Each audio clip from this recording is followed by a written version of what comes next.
Welcome to the POScast, where we introduce you to incredible humans who share their journeys with the mission to inspire you to harness your own inner tenacity to drive your life and career forward. And now, your host, Rona Pierce, live from Unleash US in Las Vegas. Hey everyone, welcome back to the POScast. We are here at Unleash 2025, live from the boardroom, thanks to our friends at Fountain. So excited to be here today talking to Matt Lavery. Matt, I'm so excited to have you here. How are you doing today? Good. It's made it through first couple of days of the conference, and I'm still functional, so that's always good. And I'm excited to have the conversation with you today. Amazing. So for those of you who don't know, Matt Lavery currently serves as the Director of Global Sourcing, Recruiting, and Onboarding at UPS. And today we're going to talk a lot about frontline hiring and just Matt's trajectory in UPS. So something I'm very excited to chat with you about is you started as a seasonal handler at UPS many years ago, and now you direct global recruiting for the company. What's been the most surprising thing of the journey for you? How uncommon that is at UPS. About 37% of all of our management employees started as a seasonal employee at UPS once upon a time. And about 80% of all of our movement at UPS is internal movement. So to the outside world, it may seem odd or different, but that's part of our culture. And I also was able to move up the ranks fairly early in my career, which was different. When I first went to the corporate office and started working on projects, I'd only been with the company less than 5 years.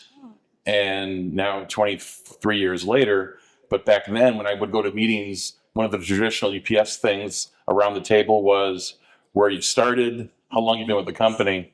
And I would go to meetings, and I would say, I've been with UPS. I started at Catch, building outside Chicago, been with UPS 5 years. Then everyone else at the table, 25, 31, 40. I'm like, okay. It was interesting, but I also learned a lot from it. And I was humble enough to understand how I got there, but able to take in a lot of knowledge from people that were there before me. It's really impressive, many things, that you guys really focus on internal mobility, because it's something that I truly believe in, and I think more companies should believe in. So it's good to see it in practice. What do you attribute the moving up fast or faster than most people to? I came in at a time when we had just put that building in Chicago online. And it was the biggest building in our network. And we were hiring several hundred people a week to get in there. And it was chaos. Where chaos happens, opportunity happens. And I was able to, this is before applicant tracking systems, everything was on paper. And we were able to do some things with databases and different things that other people weren't doing to help facilitate the hiring. I also came up with a business plan to build an ATS just for our building. And then the corporate folks looked at it and said, maybe we should do that everywhere. And we put a pause on it. So part of it was by hiring so many people so quickly, I became interested in how to improve the process from my first day. And that's carried throughout my entire career. Looking at the process, trying to improve it, not just for the company, but for the candidate and for the employees, so they can spend more time on what matters with the candidate versus making sure that a T is crossed, an I is dotted, those kind of things that are nominal value, to where the real value is making a connection with an employee, giving them the guidance, giving them the information they need to be successful. That's where we want to focus on.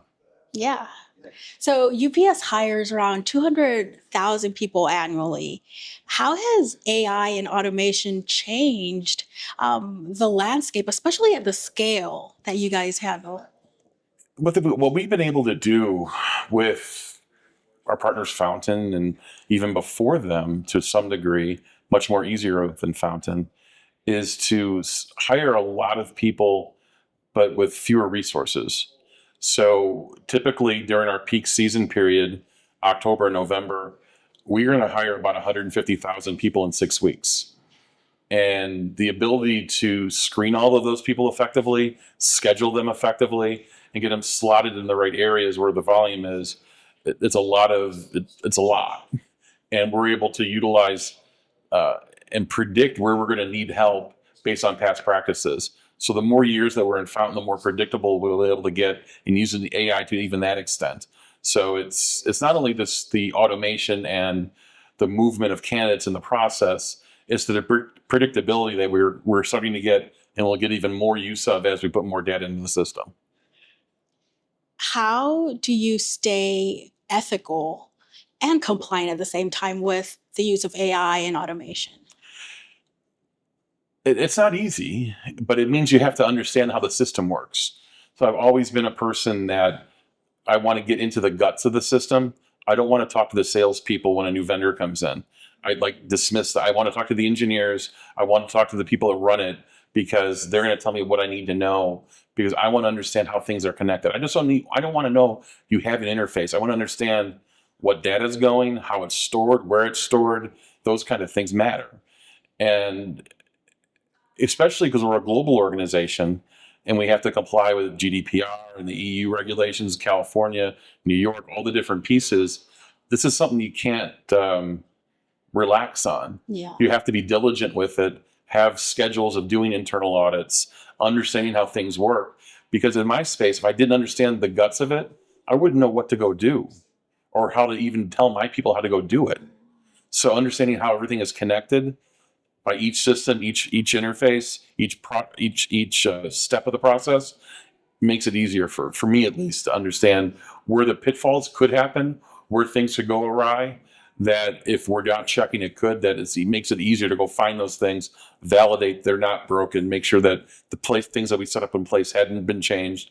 Every time we do an update to the system, we do that. Okay. Because sometimes when you do an update, code will recess or to a previous iteration and you figure it out later, but we make sure that we do that due diligence every time we do an update. Do you have people on your team, on the recruiting team doing that? Yes. Oh, wow. That's amazing. What type of roles do they have? Are they recruiters or do they specifically work?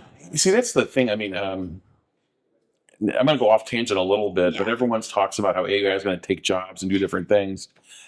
If you go back, let's go back 15 or 20 years, most recruiters were cradle to grave. They opened the rec, they closed the rec when it was filled or canceled. Today, there's CRM teams, there's social media teams, there's branding teams, there's sourcers. And I think this is the next evolution of people. As you introduce AI and you have to audit it, you're going to have people with a recruiting background to go in and do it. So the folks that are doing it today, they work for me directly. They're part of the branding team and marketing team, but they also are responsible for making sure all the ads are placed, those kind of things for the right locations. But they're also going in and checking the audits, making sure that we're not making unethical decisions in any of the situations. Fortunately, though, Fountain, our partner, helps us with that too, because we're not focused on selections with AI. We're more focused on automation of processes, movement of the candidate, because in our process with Fountain, a candidate can go self-directed, the happy path, all the way through without any human intervention to scheduling their first day of work with a background check ordered. And that means their I-9 is done, their W-4 is done inside a half an hour, 25 minutes. So that's the kind of automation and direction that a company like Fountain brings to us, is candidates can self-direct and go in. Now, if a candidate gets stuck, we have remedies for that. We have people that can answer phone calls, emails, those kind of things. But for a fairly large percentage, people go through untouched. That's amazing. And I'm sure it really helps with the speed of hiring, which is something that we know, especially in frontline, is crucial. Yes. Yeah. It's when you talk to candidates and you survey them, the two words that most come often, speed and transparency. Those are the two things that come up. And that was one of the goals when we were moving from our legacy system that we created with another vendor into Fountain, was we wanted to make those two things a priority. So every step through the process, they understand where they're at, how much more they have to go do, and there's nothing's a surprise. And a lot of it is self-directed. meaning we give them options. So we give realistic day in the life of videos so they can see the job that they're going to be doing. If you go back in time, we used to do, fill out the application first, schedule a face-to-face interview, then schedule a tour and processing date, and then you showed up to your first day of work. When you add up all that time and travel time, a candidate was committing anywhere from 3.5 to 4.5 hours of their time to go through all those steps. Now we're essentially getting it done in 25 minutes. Wow. So it's making it much more candidate friendly, giving them a realistic view, and we're being transparent with them. Does it work for everybody? Sometimes not, but you have to, manage the masses. Yeah. And that's what we're doing. What's been the overall feedback from candidates on it? Our NPS scores when we survey folks is, 90 plus. Oh, wow. In some cases, we get some weird questions, and we've had to go back and over the time make changes to communication and different things because. So am I hired kind of questions? That was really quick. And you have to go back in and say, yes, absolutely. And that's why you got the confirmation page that these are the day you start. This is what you need to bring, all those kind of things, just to keep reiterating the fact, yes, you are hired. Isn't it so interesting that people are surprised when they're hired fast because of how long it typically takes? I think so. And I think it's maybe an outlier right now. Yeah. And we could actually hire faster than we do in some cases. We're held back because a lot of our locations, I hire once a week. Okay. So during this period of time, non-peak, if I miss that window, it could be 10 or 12 days till you get hired. But in most cases, it's under a week that you're going to start work after you come in. In peak season, when we're hiring our seasonal workers, you can start the next day in many cases. Depends on the timing of things, of when classes start and when the needs happens. But it's not uncommon during peak season. Our driver helpers, the folks that are on our package cars to help the drivers to deliver their routes in your neighborhood, that's something we do. We go from 0 employees in that job group to about 60,000 employees in that job group in 6 weeks. Wow. And then the other group are seasonal support drivers who drive their own vehicles and deliver packages. We go from about 0 to about 50,000 of those folks in 6 weeks. So those two groups especially can start the next day almost. You came in, you went through all the process this morning.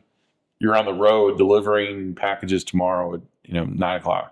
Hey everybody, Adam here from the POScast. Today's POScast is brought to you by the team at Fountain. Fountain is your full-service frontline workforce management platform. I have to tell you, Fountain's offerings are some of the most robust I've seen for any product in the space.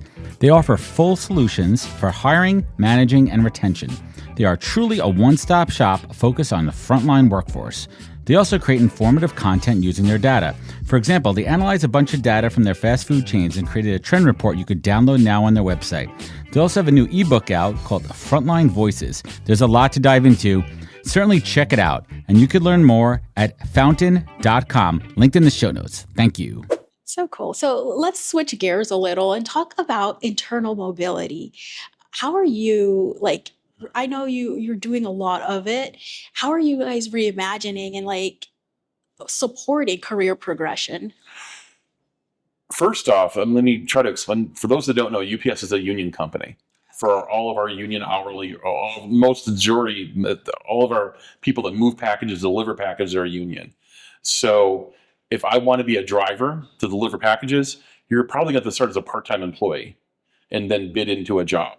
So that's a lot of internal movement there. But we also have internal movement where package handlers can become part-time supervisors. So we go in the management track. And then from part-time supervisor, you become a full-time supervisor and so on.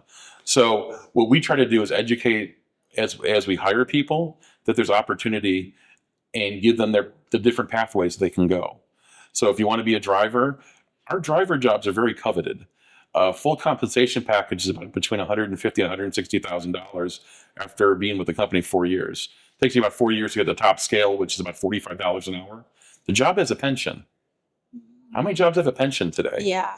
And they also don't pay anything for the medical benefits, no out of pocket. So it's a very coveted position, but you can start as a part-time package handler. Even our part-time package handlers, they get a pension. They get fully vested after 5 years of service. So they start at 21, they top out mid-20s to high 20s after 3 years. So both opportunities are there. But when you come into the door, you don't have to make a decision right away, but you start to work with part-time supervisors and you see the management roles and what your operation pathway could be. You also have opportunities to go into the driving route. Then there's like jobs like mine that we also promote and people can apply to, like in non-operations roles, in HR and finance. So if you're going to school and you have a finance degree, those jobs can open up depending on where you're at. Some of it's timing, obviously, because they don't open up all the time. But we do have pathways down those roads as well. How do you communicate the pathways to people? Because that's something that I see, like lots of companies have the career progression, but the employees don't necessarily know about it. Right now we do it with our internal web. We've just signed with a vendor that's going to help us make that even more pronounced, so that we also make videos around it. It's really part of our culture, and it's part of when you meet people at UPS and you're a new employee. I've been here 21 years. I started the same job that you had. If you look at even our senior leadership in all of our buildings, all of them are probably either a driver or a package handler at one point in their career. So it becomes self-apparent to some level, because it could become so ingrained that when they start talking to fellow employees, I'm a driver. They talk to their driver, the people that are loading the package cars in the morning for, I'm a driver 20 years, and I started doing what you were doing, and it just reinforces the message in a communal way. Not even direct communication from the employer. It's just indirect communication too. Sometimes that's the best because they like see it in action. Yes. Right. So for companies looking to scale their hiring with AI, what's one lesson that you've learned that will save them some pain? Understand what your problem is. Too many people come at it that AI is on a little magic wand and you go bippity boppity boop and you institute AI. It's not how it works. It's going to come into your ecosystem of your tech stack. It's going to have to come in that way. And it's going to have to live with everything else that you have. But the bigger problem is, what problem are you solving? Just don't put AI to put AI in. What is your problem? Work the problem and then come up with the best solution. AI might be part of that solution or pieces of it. And in many cases, it might be automation tied with agentic, tied with a co-pilot maybe. And it may not be one solution all the way through. So I think you just have to understand what your problem is, what you're trying to solve, and work the problem. Don't let AI work you, work the problem. That is amazing advice. So I have a few rapid fire style questions, just whatever comes to mind first. What's the best leadership lesson that you've learned during your time at UPS? One of the biggest mistakes I made early on, I tried to make too much change happen too quickly, and the culture wasn't ready for it at the time. Eventually we got there, and I got there, those changes instituted, but I didn't put the time in to get the people ready for it. And so it was a shock to the system, so to speak. And that's all part of the process that you have to go do. You just can't make the change. You have to lay the foundation, lay the road to make the change. Because the whole world is built on relationships and working with each other. And you can't just be a lone wolf in a large company to get things done. You have to have supporters, you have to have advocates, and they have to help you in many cases do those things. So I think that's part of the piece, is you have to get outside of your little bubble and make sure that other people understand what you want to do and make sure that they see the value in it, and how in many cases they could value what they're doing too.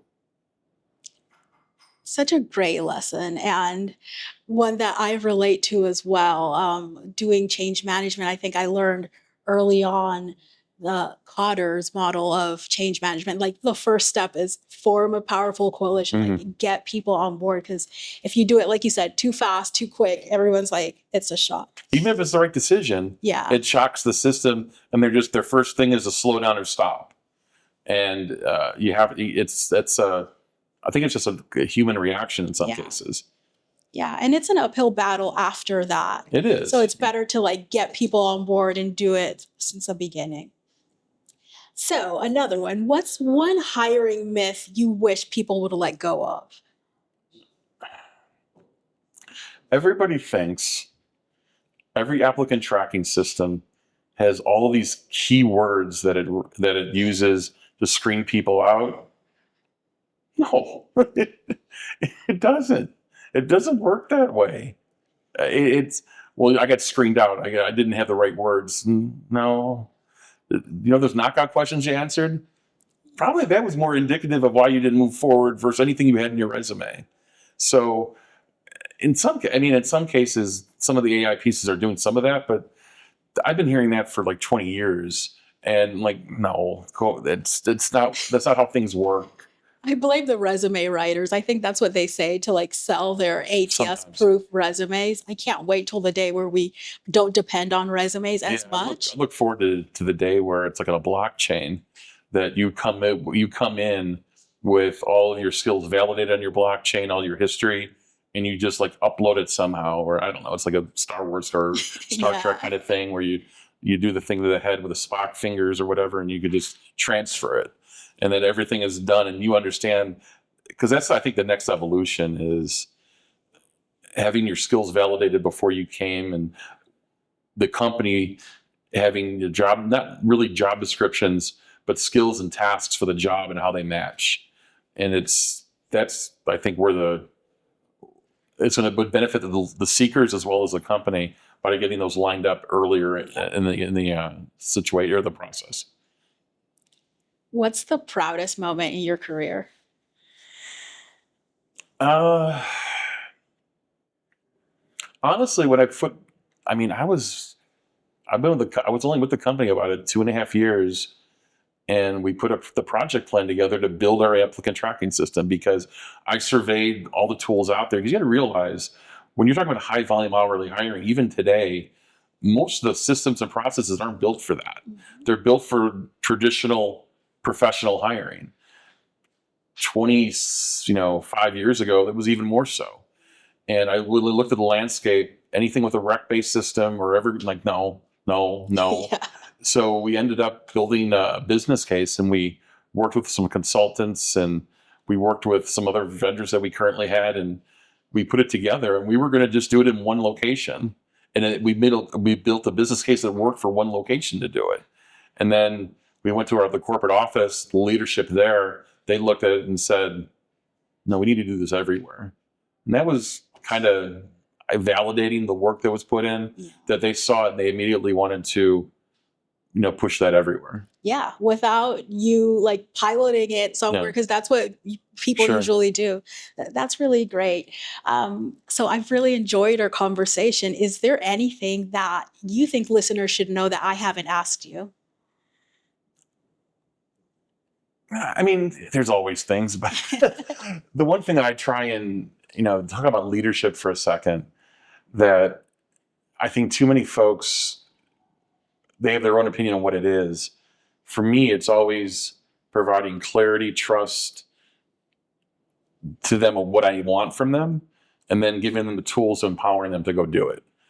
So if that's the one thing that I think, if we did more of that, and didn't micromanage and manage to results and not activities, I think a lot more could be accomplished with what you're trying to do.